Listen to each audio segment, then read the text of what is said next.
Top cookie, top cookie, top cookie. Top cookie, top cookie. It sounds like an old man just yelling about cookies. These cookies are tough. They're tough cookies, top cookie. What? Top cookie. What are you Top doing? cookie. Annyeong and welcome to Hallyujuku, starring Brandon Cooper and myself, PD Rave. This is episode 47, hashtag Stop Nick Cannon. Enjoy!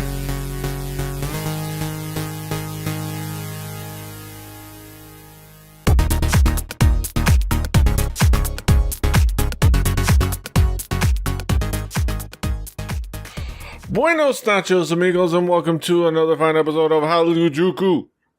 I'm PD Rave, your man with no plan. Here with me, as always, is my friend Brandon Cooper, aka Cass. How you doing, Cass? I'm doing pretty good. Good week, I would say. Yeah. Yep, we're together. We're hanging out. We're talking about East Asian pop culture. I got my hair cut, so I'm feeling good. We are, of course, here for another episode of Hallyujuku, and we start off like we do every week. We talk about what we've been listening to this week. Kaz, what music has caught your attention this week? This week, some newer releases, especially one from the boys at Teen Top. Their new release, I'm Sorry. I wasn't expecting to like this song, but it's a really good song from Teen Top, and I like it. And I want more like this from them. And this little, R&B ballad. That slow jam. That slow jam, yo. And it was good. And then, to talk about the video, really, kind of one place, in this warehouse, but it was so, it was shot really good, The cinematography is really good, and the choreography is really good. I didn't want to say on top, but the choreography is so good in this video. There's not much bad I could say about this. And that doggy is so good. He's such a good boy. He's such a good boy. And it was actually so good that it distracted me from realizing that this is the group that has the one dude that always disconcerts me every time I see him. But then I noticed him, and that was back to, goddamn, that dude's lips are too voluptuous for his own good. He looks like an alien. It's like big lip, big-eyed aliens of some kind. I don't know. I'm liking more what I hear from Teen Top, even with their weird-looking members. But yeah, they're growing. I think that's the key thing, that they're growing with kind of every release, which is always good. Always good to see. Yeah, and the dancing is good too, and I think their dancing has always been pretty good. So, you know what? Adding to it is never a bad thing. So I'm happy from what I was saying from Teen Top. All right. So what else have you got for us, Kaz? I've got some unexpectedly rap. Oh, what? Rap from Kaz? No, it can't be. This is from Yeezer featuring M. Tyson. It's a fun, silly song with a really silly video to go along with it. And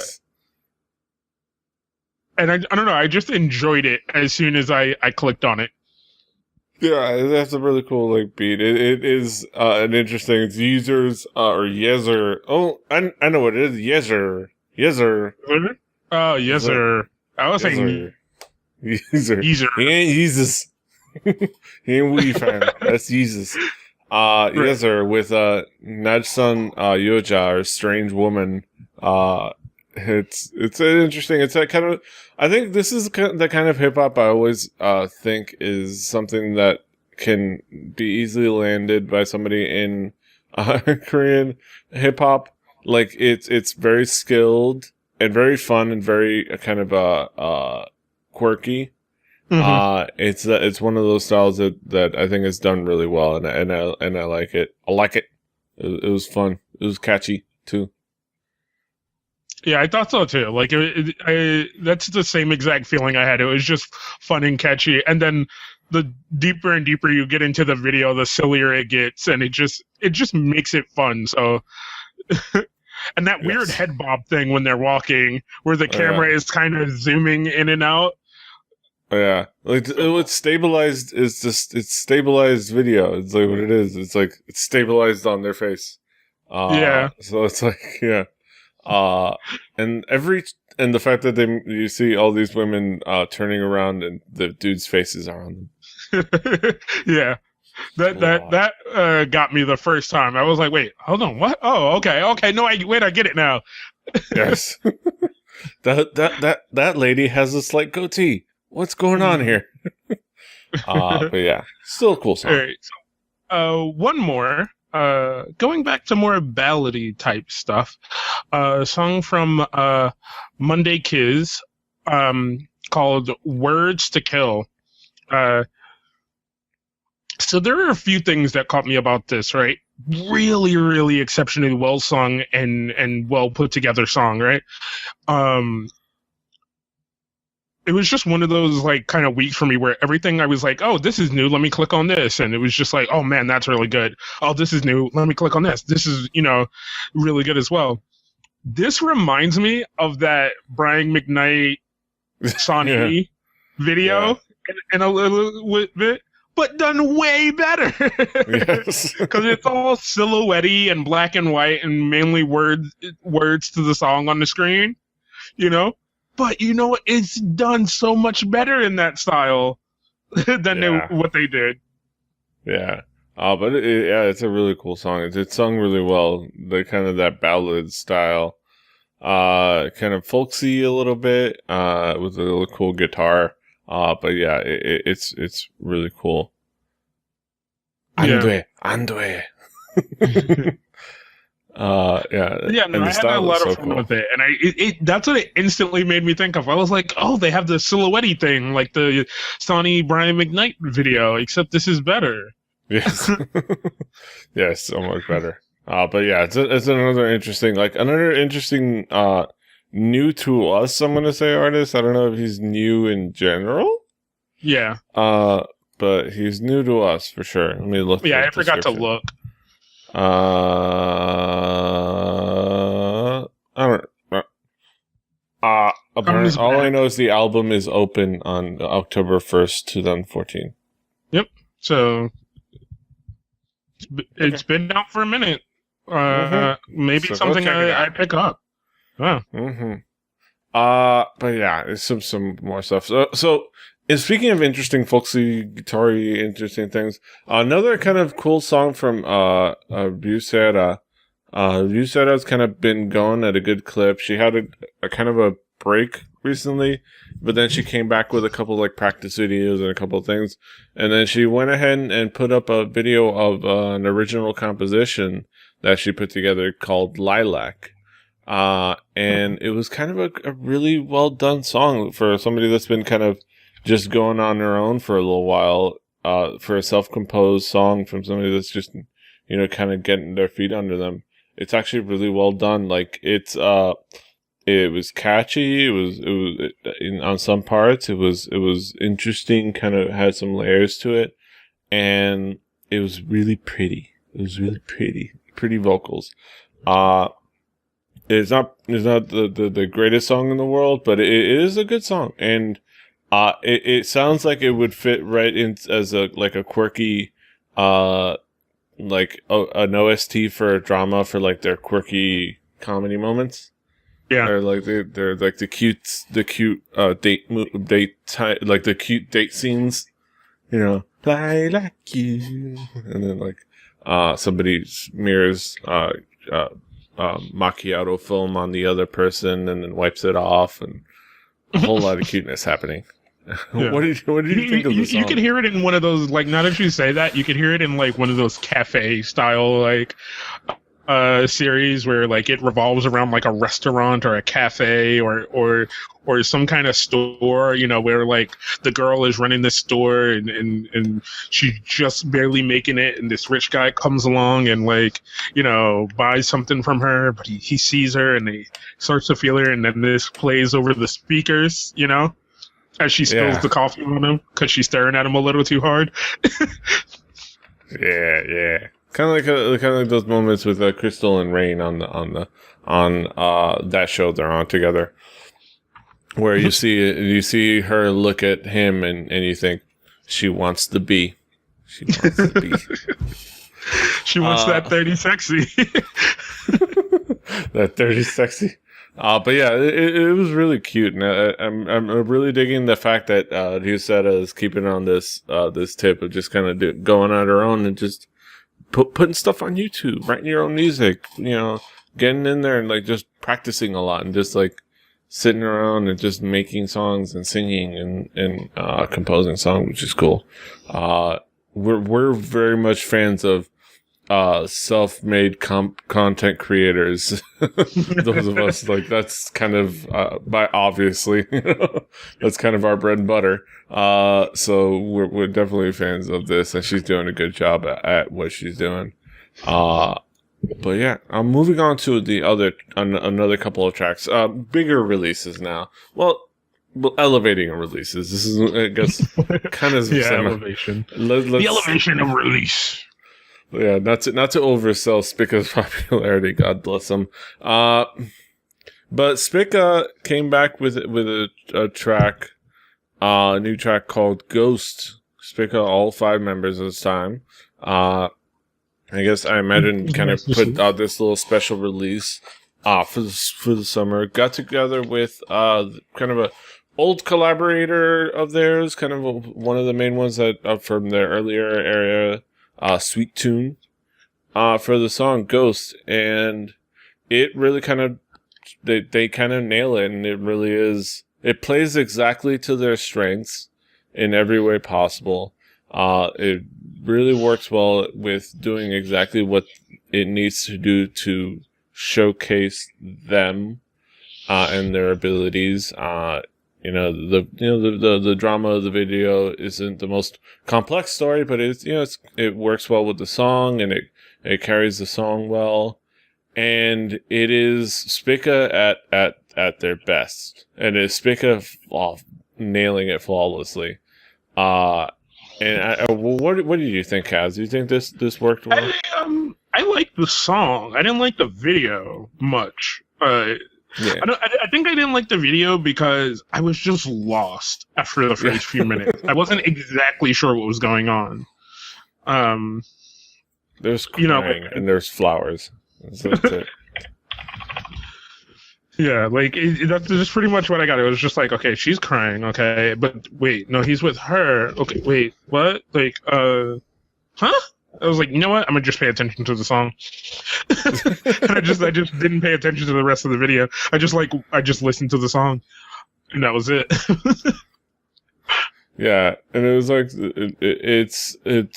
it's hard to kind of find it. The story, it's about him and both these chicks being in love with him, and they work on the same runway show, and at the end there's like a moment of happiness for one and a moment of envy for the other, and blah blah blah. It's a little lost, but it's there. But the center of it is the fact that the song is so good, and the song plays to Spica's strengths. And I think the sad part though is the fact that I think I'll go to Yellow Slug at Asian Junkie did a really good review of it. Is the fact that it is flawless, but it's kind of predictively flawless. Like you knew it was going to be flawless from an execution point, and points out a good point that doing. It's hard to kind of summarize what they said, but doing this doing exactly what fits to their strengths is good. if that helped a forward momentum, but Spica doesn't have a forward momentum, and not doing something different might be a detriment. It's a really good interview. I think Yellow Slug, for those that want to get a chance to go to Asian Junkie and check out Yellow Slug's review, they do a good job of kind of laying it out and giving a good points on what the strengths of this are and why it could also kind of be a weakness. But overall, I dug the song. I dig Spica, and I really wish that at some point that other people can dig them too, because they are uber talented, and they deserve they deserve to get at least a little bit of success.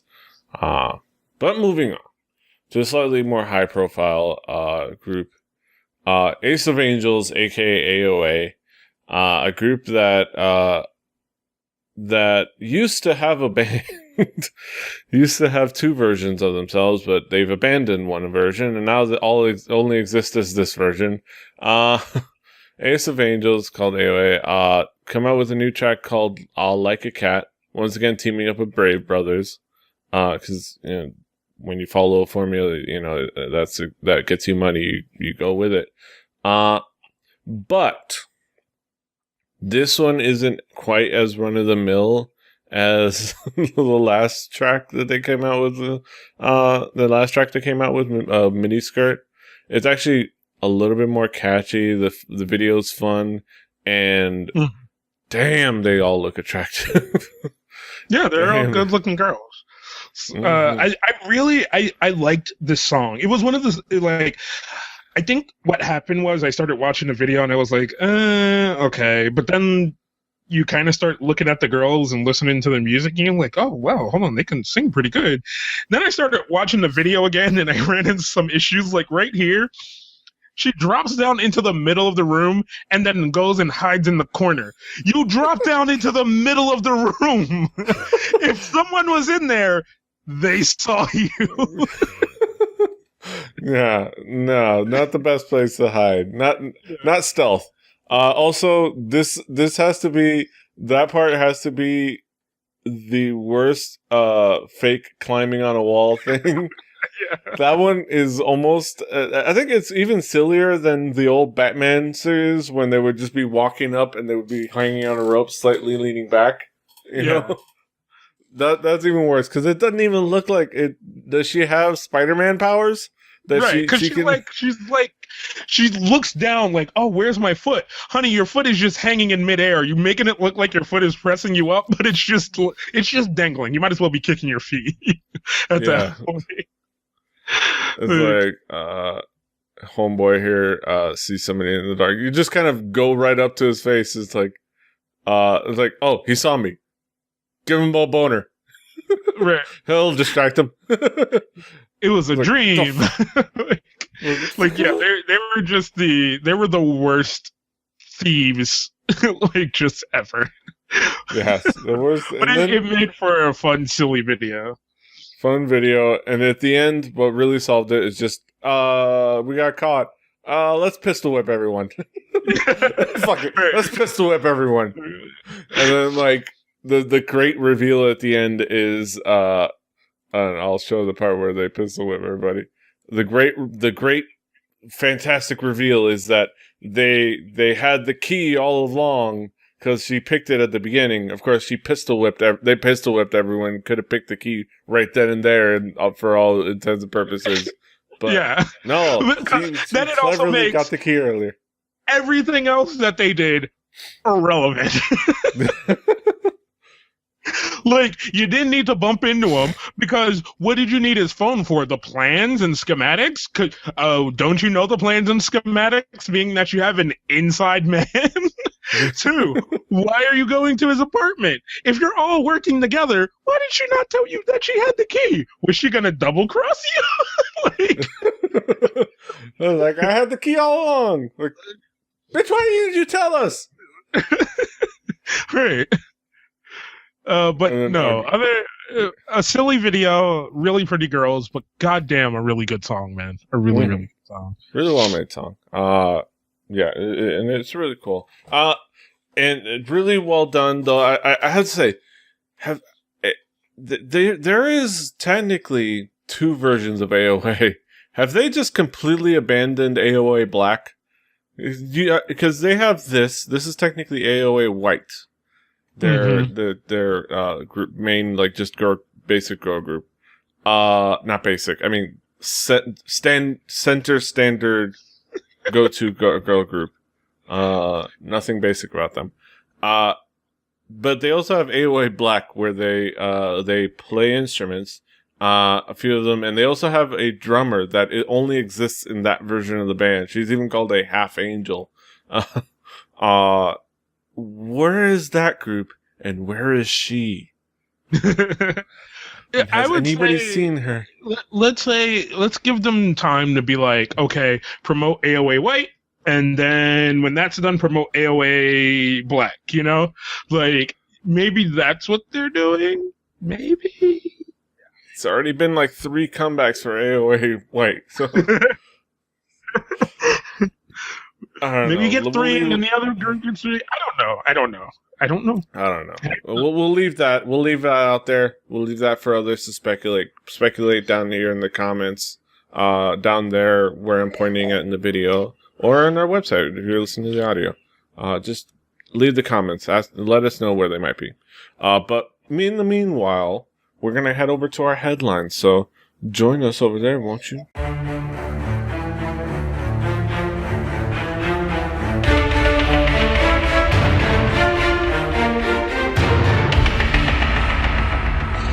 Alright, folks, welcome back to our headlines segment. We're going to talk about the latest goings-on and happenings in the East Asian pop culture universe. Let's get to it. Alright, so I didn't talk about this first headline in our music segment because it's just something I didn't listen to more than twice and wasn't something that I was listening to this week. So, all right, let's get started. Zico's Tough Cookie. Did I send this to you, or did you send this to me? No, okay, you sent this to me. Yeah, okay. Yes. Zico's Tough Cookie music video is a disappointing try-hard mess. Which says it kind of all. Of course, a nice headline by our boy at AsianJunkie.com. Zico. So Zico is the kind of the main rapper, main kind of lyricist, composer. Pretty core creative guy over for the group Block B. Block B is a group that I have thoroughly enjoyed. I've talked about it on the show before as enjoying. Mm-hmm. I've grown to actually enjoy ever since I started even talking about them even more with the last couple of releases. I will say this as well, right? Like, before we get into anything, before we get into what's in this Asian Junkie article, anything, right? You take the moment before this, right? The little kind of moment right before this thing was brought into existence and somebody hit the upload button, right? Zico is a pretty good rapper, right? He's really talented.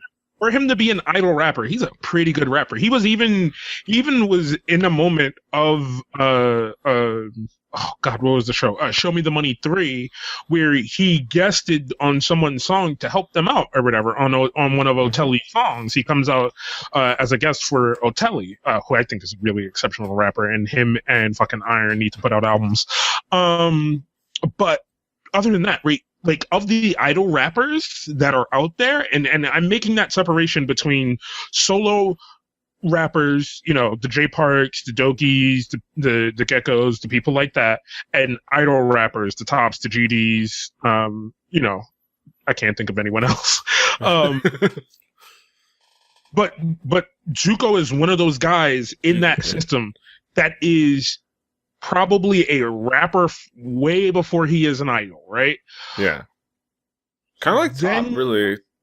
Yeah, kind of Kind of like Top. I would give Top that same respect. Like Top is really respected for his skills as a rapper or whatever, and he's put out some really good solo tracks on that GD Top album.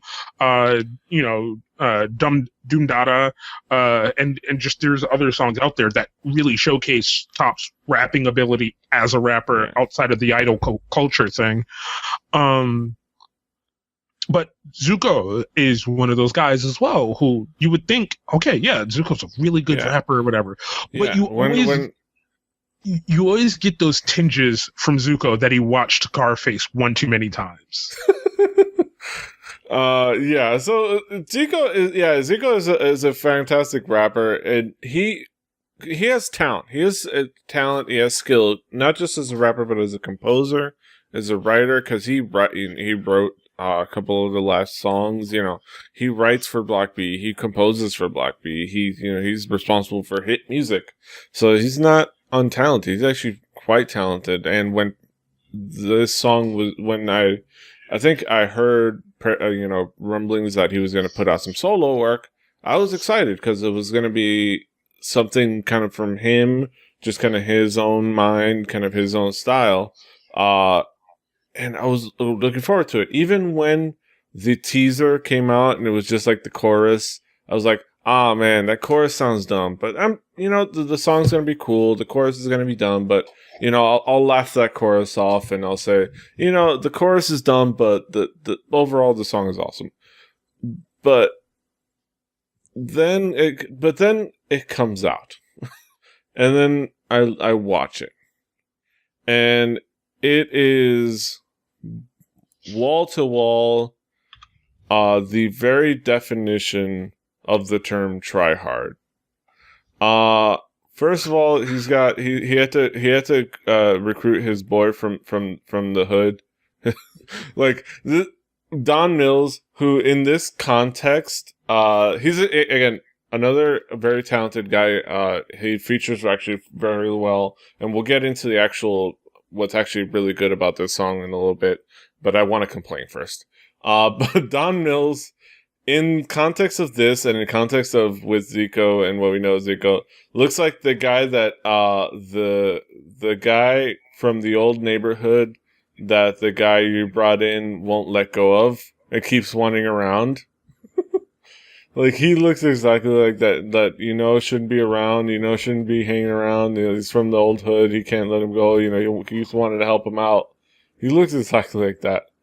And then he has him, do push-ups and take his shirt off when he really needs to be doing crunches.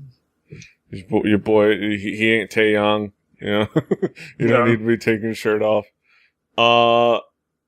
And there's that. There's him laying in a tub full of cookies, just silly in and of itself. There's him with the grills, bandana, grills, the girls dancing and shaking their ass at the camera. No faces, just asses. There's him pulling triggers. Oh, God damn it! Don't take your shirt off, dude. No. Him pulling triggers at the camera, pulling pretend triggers at the camera. Like, dude, you're in Korea. Don't pretend like you got guns. You ain't got guns. You ain't never got guns. It all adds up. All right, here's my 2 cents, because I'm also going to go off on the person who wrote this article too, right? Here's why I'll say it's bad, because I think this video is bad because it directed by a rapper. I mean, it wasn't directed by someone who directs rap videos. It was directed by someone who directs idol videos. And it's that clear case, because there's so many fucking outfit changes and so many fucking hairstyles on Zuko and things like that. And it was too much idolification of a hardcore rap song, Because I think the song overall, like you said, the song overall and his rapping in the song overall is really good, right? And it's Zuko. He's good at what he does. The other thing outside of that I'm going to yell at the person who wrote this article for is they said The primary reason this is a disappointment is because he went into that YG Entertainment try-hard mode instead of sticking with the quirky but serious persona that he usually brings. What the fuck? We fighting in the streets right now. I will say that he what he means is going too far into the try-hard kind of posturing mode that doesn't really work for him and doesn't really fit him. I think the main... Okay, so let's talk about what's really good about this song. What's good is the beat. The beat is amazing. The beat is strong and powerful. It really has a great intensity to it, to the point where DJ M said it himself. Our buddy DJ M, David Jeffrey Measures, co-host of the Fanny Pack Wrestling podcast and Shooting the Shit with Two Nerdy Black Guys. I'm gonna plug his stuff because he doesn't plug it himself. He's replied, because I posted this on Twitter. He replied like, "Hey, who produced that song? Because that beat is intense. That beat is cool. That beat is intense." So yeah, and again, it's Zico's handiwork. And Zico himself is a talented rapper. The verses are strong. They flow really well. Don Mills contributes really well as well. It's just that all of the stuff that contributes to the try-hardness of it all just overshadows that. On top of the fact that he uses the word faggot, which I still don't appreciate any time that it's done. I don't care what people have been saying, like, well, it's used in these kind of hip-hop songs, it's used in, like, no, yeah, and it's wrong when it's used there too. Like, we can tolerate it, we can put up with it, but it's wrong when they do it too. So I'm not cool with it in either case. There it is. The Confederate flag on the shirt, I found silly at first, but then I realized Kanye did it first, so I'm like, you know what, I'll give him a pass. He was just wearing Kanye's shirt. You know what? Instead of calling him an idiot, I'll just call him a kind of a lazy copycat. That's what I'll say. But all of kind of the try hard posturing and all that, really, the reason I'm so upset, and I even care about this, because any other case where somebody puts out a super try hard, overly posturing rap video, and carrying hip hop, like, that's interesting, that's funny, that's dumb, whatever, I'd forget about it.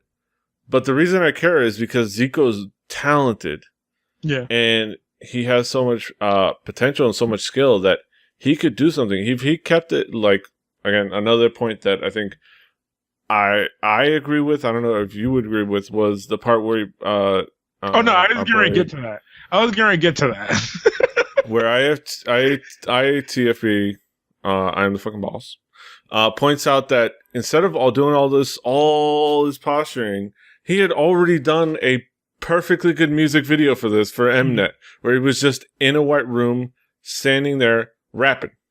Simple, straightforward, and showcases his skills. Take that, lower down the middle fingers and the fake finger triggers, and keep it simple, and keep it him kind of grinning at the camera, rapping, flowing, and Don Mills kind of backing him up. If they kept it simple and didn't overdo the tryhardness, this would have been fine. See, he also said something else that got to me, which was in that thing. He's like, another quote from "I Am the Boss." The worst part and biggest disappointment.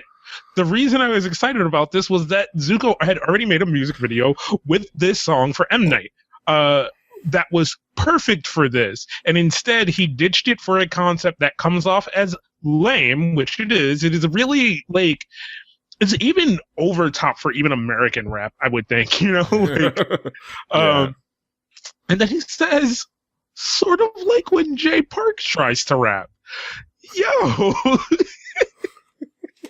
what the fuck is going on? Like, I feel like he is personally throwing pins at me. Because you know I've been promoting Year of the Rapper on Jay Park's back, and you know I'm a YG bias. Like, this article is personally targeted at me and Zico. And I appreciate the targeting at Zico part because he needs it right now, but don't come at me like that. How dare you? But yeah, otherwise he kind of brings up a lot of good points about the video and why it's a disappointment, because it's a big disappointment because Zico is better than this. Zico is better than this, and he could do some really good stuff, and he could be a really good rapper, and he's really creative. He makes some really fun songs for Block B.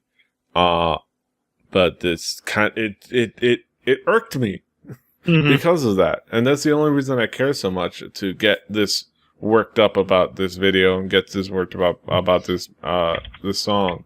Because the song is so good, with the exception of kind of the one lyric, and basically the one lyric, the song itself, you take out that one lyric, tweak some other things, and it's a fantastic song. And then keep the music video simple, boom.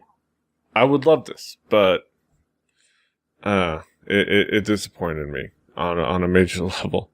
I was really hoping for more from Zico. Hopefully, the tough part is that it did shoot to the top of the charts, and it's probably going to be it's going to be pretty popular. So there's no incentive for him to do anything else when it's just the international fans complaining and kvetching. So we'll have to see how this goes forward, if he tries something different going forward. But it was what it was. Mm-hmm.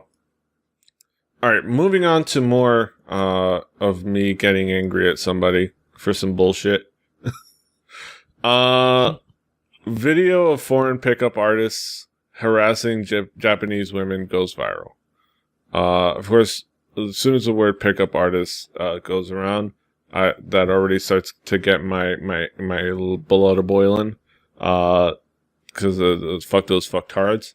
But let's get into it. There's a video of a pickup artist named Julian Blank going around the interwebs at the moment, and there's two things. Him at a seminar talking to people who are paying for him for pickup advice, and video of him basically harassing and assaulting Japanese women and thinking it means he's a pimp. His site is literally in real life called Pimping My Game. Better yet, he says he can make girls beg to sleep with you after short-circuiting their emotional and logical mind into a million reasons why they should. So, at the end of the day, this is a video of a guy. This is a guy who rapes women and brags about it. Essentially.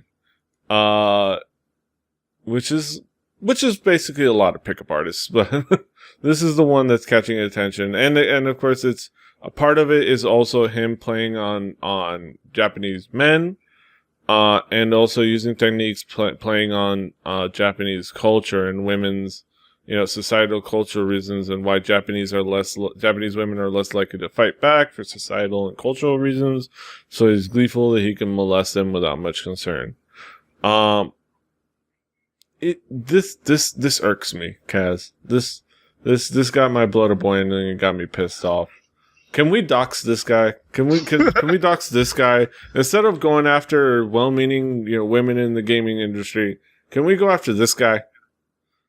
I mean, people do go after those kind of people. It just all comes off as who they piss off. You know what I'm saying? And I think what happens is most times people see this kind of thing and see this kind of person and just go, whatever.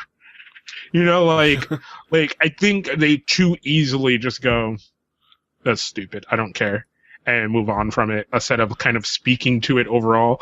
And then you get, and I don't mean this in a bad way, right? You get the overly sensitive people who go way above and beyond what it should be. It has to be a middle ground of like, you know what, that dude is an asshole, and he's taking he's not a genius, because all he's really doing is taking advantage of cultural niceness, right? which I haven't ever said this outwardly, right? But there is always, when I spent time in Korea, right, I got treated like in most of leading up to going to Korea was like, oh man, they're xenophobic, blah blah blah, and you're black, blah blah blah, kind of, whatever's, right. I got there and we take that lay of the land, and I know I'm comparing Korean culture to Japanese culture, but I'm just doing this because there's a lot of similarities in cultural niceness and things like that, right? I got treated a lot more nicely than most white people got treated, right?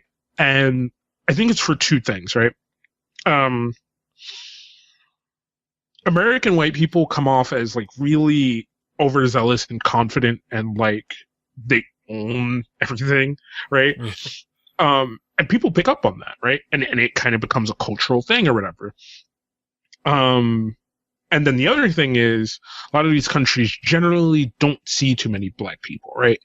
So what most people take in a mistake as fear is just coming across of unknown, right? And me being the type of person I am, I explore that, and I'm like, okay, I'm going to talk to these people, do all these kind of things, and be very culturally respectful, right? And be open to their culture and their things. And, some things to me that happened and were said sometimes came across as what I would think was rude, but I understood it was cultural ignorance, right? So I just like kind of let it happen and use that to be like, okay, just that and the other, and it came across really well or whatever. And even like the age range of people who are close to my age range in Korea, totally cool, right? Like, but I think it's just that, and it also creates these stigmas because of people like him, of the American culture and the American overzealousness and things like that. And it's going to start in the long run making us and the global whole, us as Americans, start looking even worse than we already do to the rest of the world. Because then I also noticed like a lot of like straight up American white people get treated shittily. If you're from Europe or something like that, in like Asia or Japan, somewhere in those regions, you're pretty okay. Yeah. American, African American, pretty okay. Any other kind of African, not so cool. It's the relatability to culture and what people have to deal with, and what people deal with on their day-to-day basis and get to see or whatever.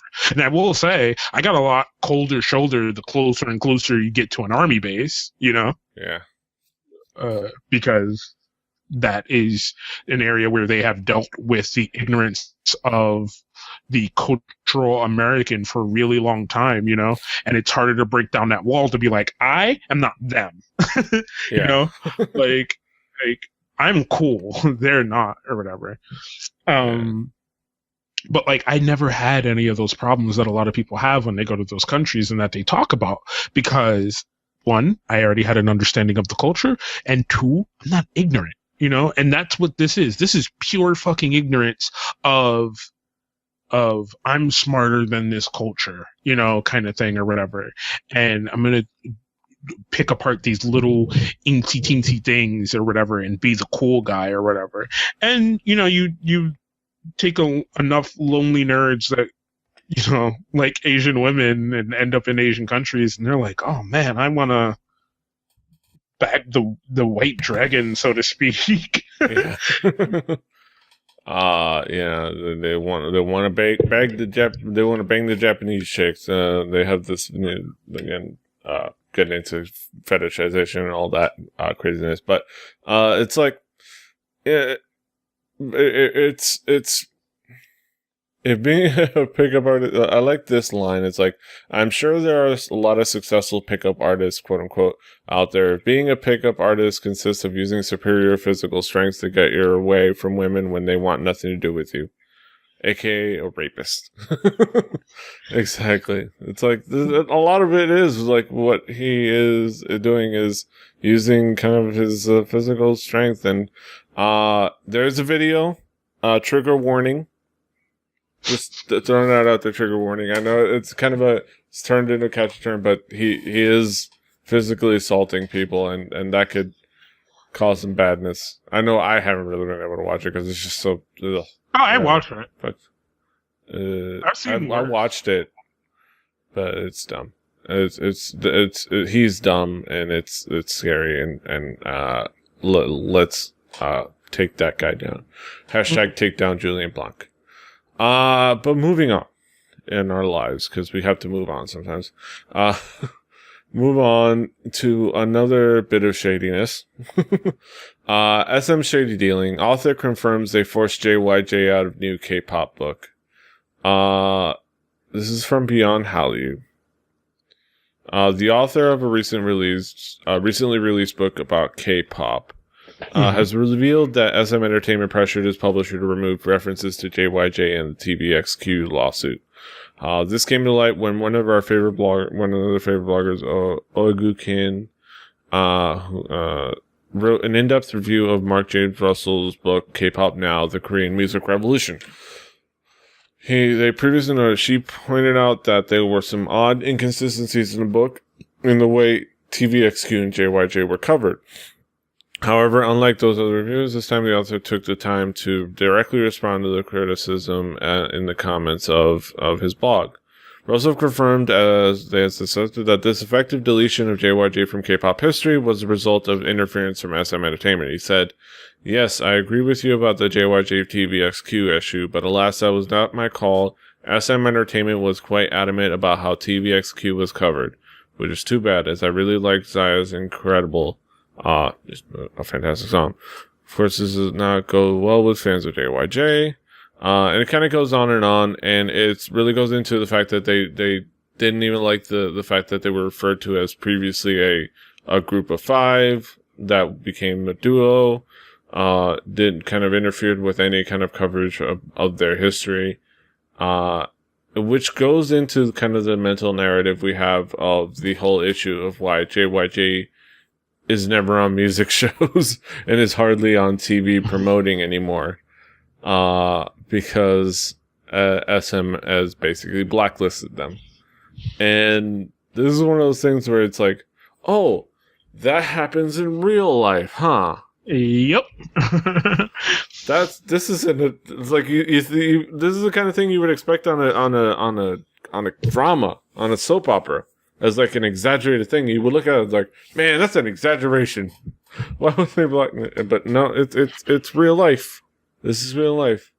What was your impression of kind of this? Did it kind of, for like me, fit in with your narrative that you already knew, or did it make you realize anything new? It didn't surprise me. Right. What more surprised me was how straightforward it seemed, you know? Usually a lot of the stuff that happens seems to be a lot more backroom dealy or whatever, and a lot more hush hush, but this seemed really straightforward aggressive, you know? And I think that is just kind of goes to the toll of what we've been seeing a lot more. It's these companies are starting to be a lot more aggressive and a lot more weird, and I think it's just one of those things where it's like we said before, all of this stuff is starting to come to the forefront, you know, and it's getting harder and harder to hide that shit in those secret backroom meetings because somebody's saying something because the tides need to change, you know. Yeah. And it's holding on to what little kind of leverage you have and strength you have. It's understandable with a lot of those dealings having to do with holding on to your strength as a company and holding on to your market share as a company and blah blah blah, things like that. But the fact that this just comes off as so petty and vindictive, like. And it's something that it seems to be kind of the MO of SM, especially lately. Like, nobody leaves SM gracefully anymore. Like, nobody leaves SM gracefully anymore. Like, you can't, they won't let you go. Like, if you remember, a lot of the big issue with TVXQ in the beginning, or, the JWD members, is, if you do the art, that surprised me, was the whole, their contracts were being renewed without their knowledge. I'm like, how does that happen? Don't you have to, sign a new one? Don't you have to, look at it and then alter it? It's like, how does that happen? But it happened. It's like, at least according to court documents, at least according to the claims by JYJ, and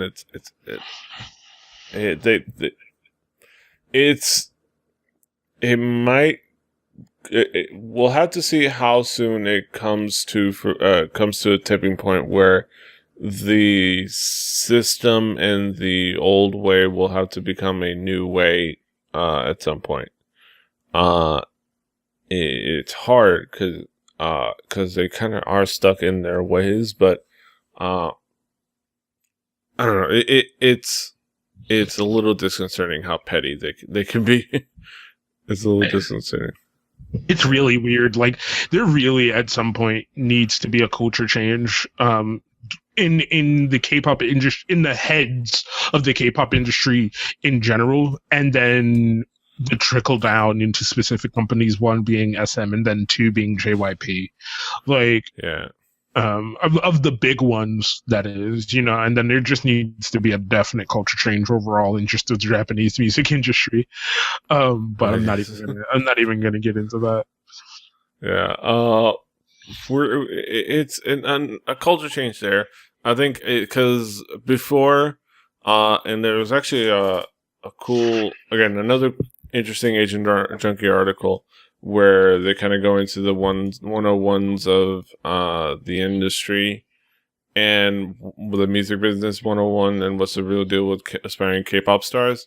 Because the main thing that they start with is a big graph with all the music markets, all the revenue by countries.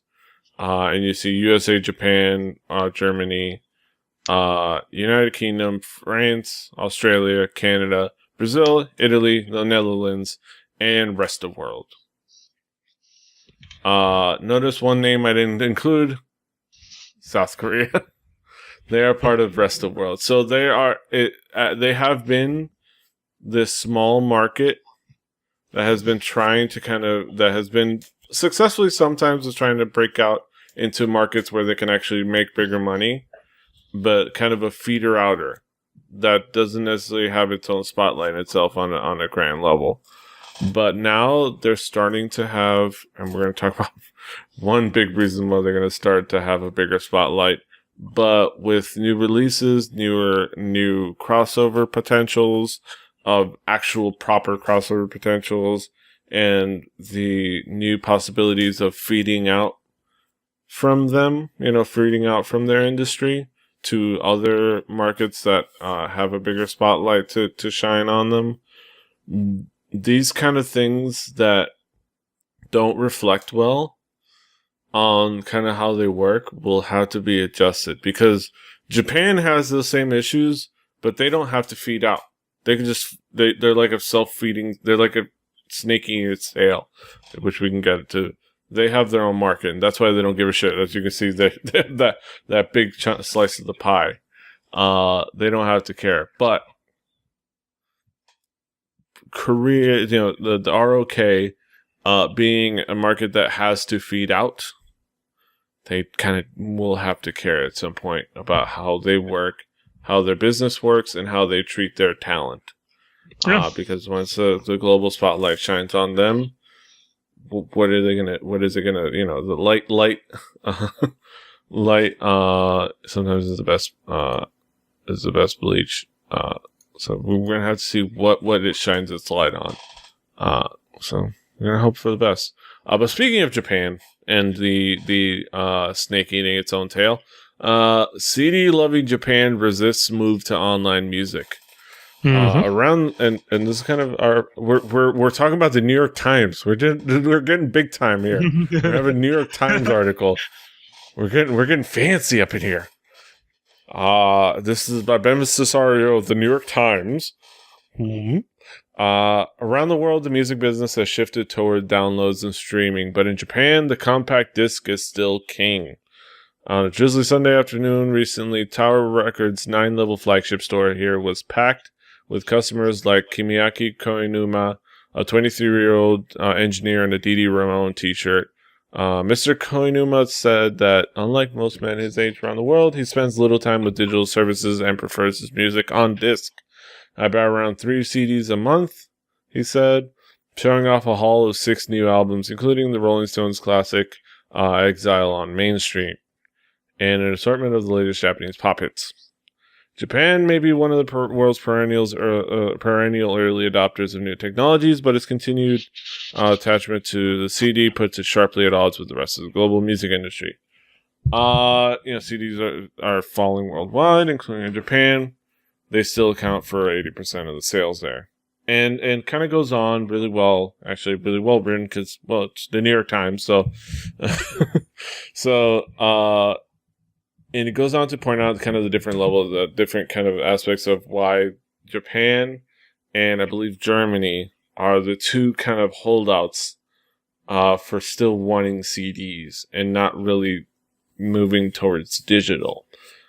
It's and it really speaks to a very interesting kind of aspect because, like, well, this is our show focuses, of course, on a lot about Korea, and South Korea definitely embraces digital to the point of, like, the big reason why we get CDs that are so interesting and elaborate, and I don't know if we have the packaging, is because those right here. You can show. Right, like the reason we get those is because digital has taken over. CDs are no longer a means of, like, music distribution as much as they are merch. They are merch on some level more than they are music distribution. They have a CD in there and you can listen to music on there, but they're kind of like, I have a t-shirt, I have a poster, I have the booklet CD thing, It's not how you get the music, it's how you get a thing to support your favorite artist and a cool collectible. But Japan is still holding on to the CD. And it could be to their detriment too. Kaz, what do you think? What was your impression kind of looking into this article and looking into what the possibilities of Japan? So originally, I thought it was the thing you just said, the merchification of what the CD is now in the Asian market, But then I realized Japan specifically, right, designed that culture, especially the older generation on music, right? Like that's what they were really sold on was music and all those things and waiting in line and going to get it and showing your support, right? I think you don't get that same feeling when you sit at your computer, hit F5 a few times and then go, okay, the album's released, I'm going to hit buy, The Japanese really love to show that, this thing that I'm buying, I really love. I'm spending my hard-earned money on it because I really want it, Whereas everything else for them is very much moved to the online services kind of world. I think that thing holds a special place in their heart, and it trickles down generation to generation. Like you talk about the idol industry in Japan, right? A lot of those fans who support it are the older uncle fans and things like that. Like we always talk about in K-pop and things like that, right? So they're the guys who work 9 to 5, go buy that CD to show their support, because then that's also something you have that you could take to the show and be like, hey, can you sign this for me? It's this thing that is a constant, because you can't take your iPad to be like, can you sign where your track is?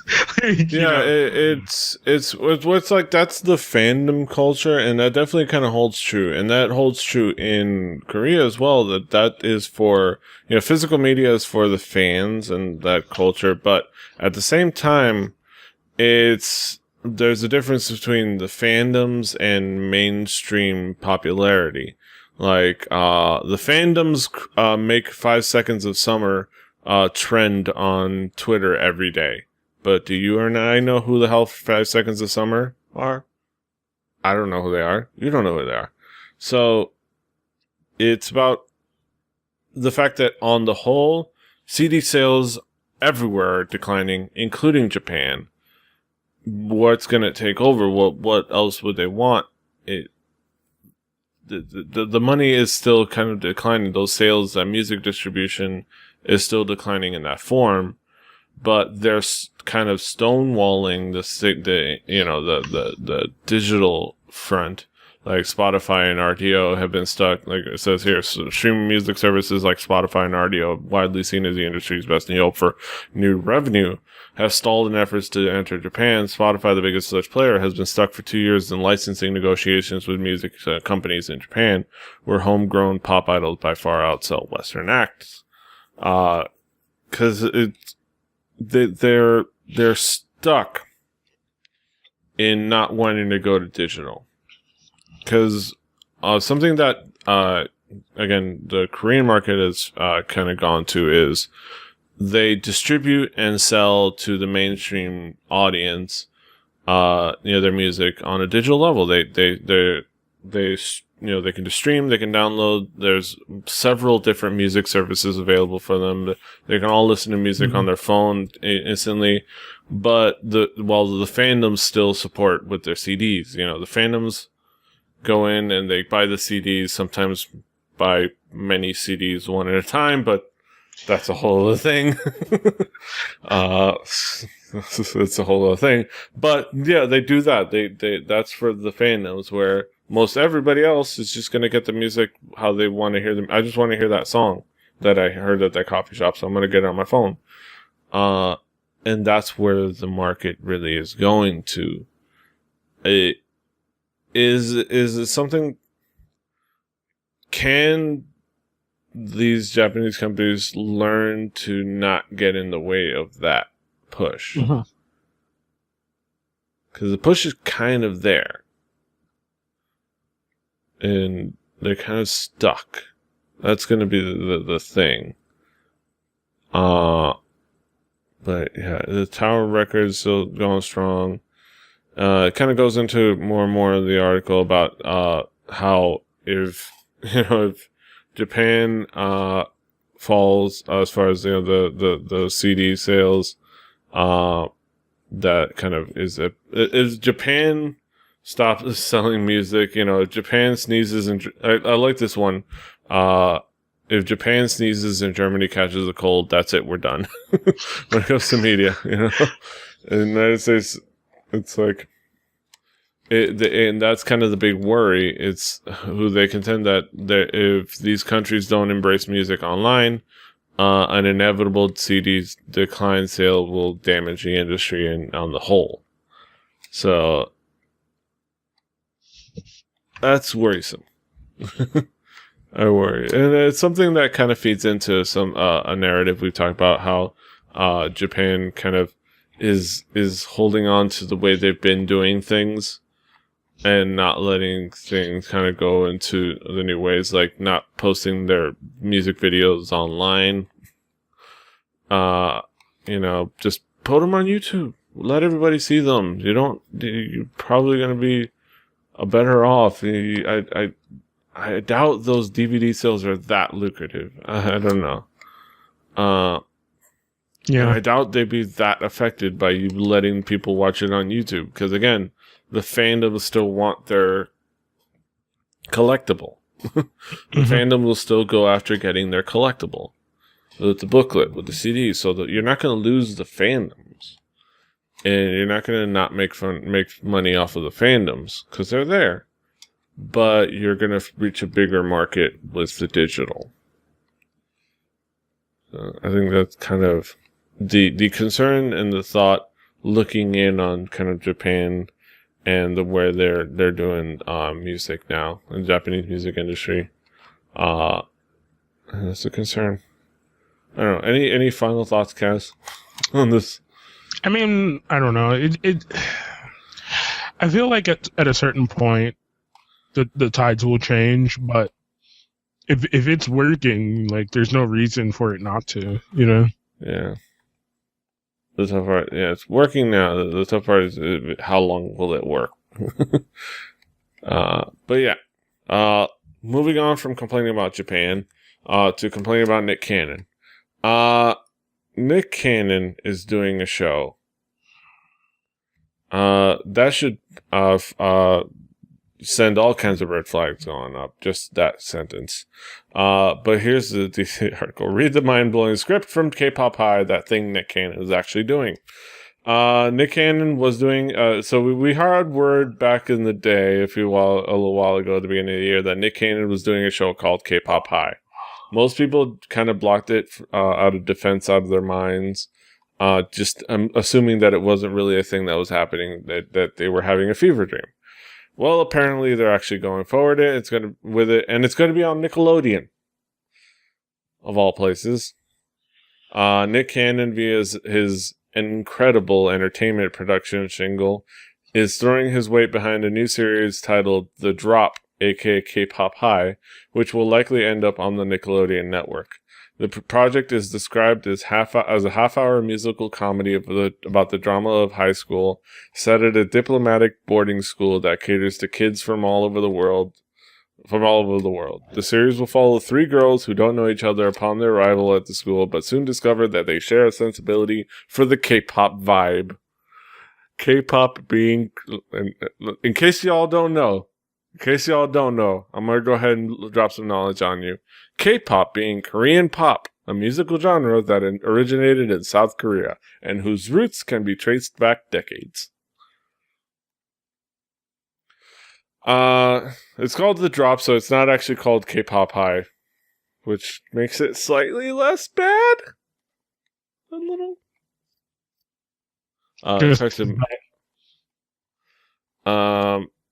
How much, just reading up to this point, not even getting to the actual dialogue, reading up to this point, how much did you cringe? I read script from the show K-Pop High that Nick Cannon is doing, and I viscerally shook. I was like, oh, and then I was on the floor and I convulsed and I thought I was having a seizure, and then I was like, no, I'm okay. And then I stood up and looked at my screen again, and then I had a seizure. And then I was hospitalized for a week. And then after I came out of the fever dream and I was like, it can't be real, I came back home and I looked at my screen again and I punched it, and then I had to buy a new one. Mm-hmm. And then after all that settled, I calmed down and I was just like, this is the stupidest fucking thing I have ever read. And this will do nothing. This will do nothing good for introducing American fandom to K-pop at all. All this is going to do is just fuck everything up.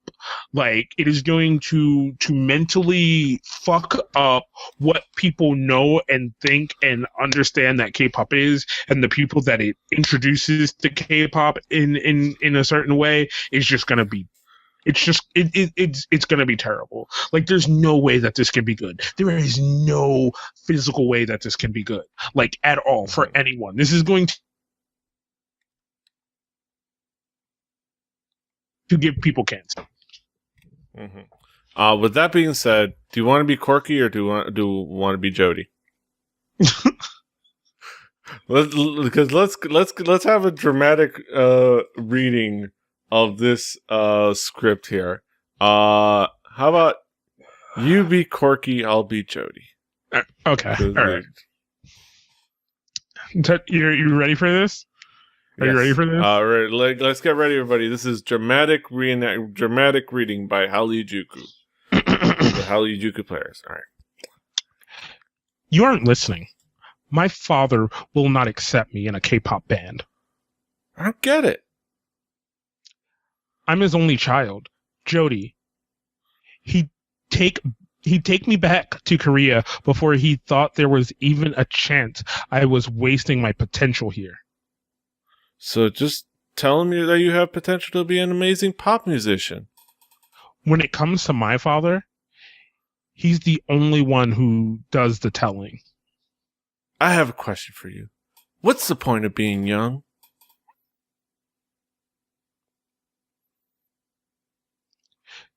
To honor our parents. Absolutely not. It's to be young. How do you think your father became so successful? Hard work, discipline, and an unwavering belief in tradition. His words, not mine. And scene.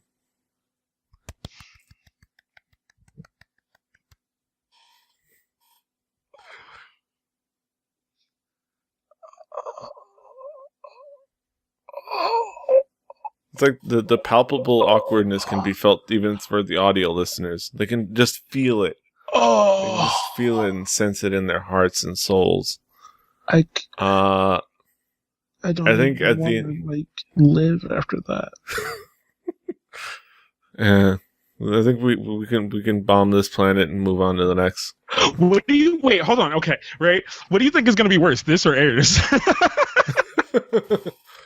I don't know. This, all right. You know what I'm going to say? This is going to make fucking Airs look like fucking Shakespeare, bro. Like, yes. We will watch this and then go back and watch Airs and be like, why did we think Airs was bad?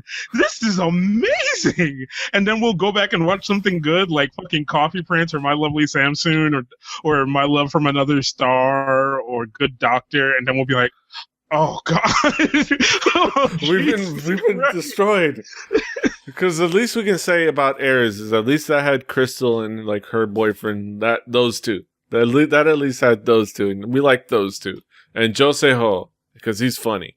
But oh no, not Jose Ho. I'm thinking of My Love from Another Stars again. I can't let go of My Love from Another Stars. I keep wanting to think of better dramas than Ares. But no, that show had Crystal. At least we had Crystal on that show. We don't know what it has. It probably has nothing. And I think the best sentence that sums it all up is at the end. The best thing Nick Cannon has ever done was exist for this Dave Chappelle sketch. And y'all can go check out that very sketch. But I also love, because this is the feeling after you read that script is what the writer of the article said. I want to shoot myself. Exactly. Bam. It's just no. Why do people keep letting Nick Cannon do things? He married Mariah Carey. Damn it! Like he did that shitty urban Whose Line Whose Line Is It Anyway show. The first season of that was okay, and then it got progressively bad. Yeah, it's like, stop, please. Hashtag stop Nick Cannon. I think we may have to start that. I think you know what? No, we're going to start that. So look for that in the coming weeks is going to be hashtag stop Nick Cannon from ruining K-pop. Just hashtag stop Nick Cannon, period. Keep it simple. Keep it simple, direct, and all-encompassing. Just hashtag stop Nick Cannon. I got to write it down. I'm gonna tweet out this article and hashtag stop Nick Cannon. Exactly. Yeah. Hashtag stop Nick Cannon. I'm gonna jot it down so I don't forget it. It's gonna be the title of this episode, and it's gonna be our calling card going forward. So look out for that. But on that note, we're gonna end this episode on that crusade. We'll leave you all to go out there and valiantly fight on the front lines of this crusade with another episode of Hallyujuku in the can. Mm-hmm. another fun episode. Kaz, tell us, what have you been doing in your neck of the woods? What have you been up to? Playing shitty wrestling games right now. That I may want to stream at some point because it's pretty funny, but not this particular one. Yes. Of course, you can check him out about.me/KingKaz. Also, be sure to check out his appearance recently on the Fanny Pack Wrestling podcast, because that was pretty fun. That was actually an exceptionally fun episode with him and our new guest, Zachary Rutero, Zach Rodriguez, as I put him in the article. We had a lot of fun talking about New Japan Pro Wrestling. But that's it. Follow me at PDRave, shows Hallyujuku, kpoppodcast.com. I'm not in my mid-30s. I'm 31. Dang it, Brushwood, I love you, but I'm same age as Justin Robert Young. Same exact age. But that being said, thank you, T2. Until next time, hasta los huevos. Annyeong. Fighting.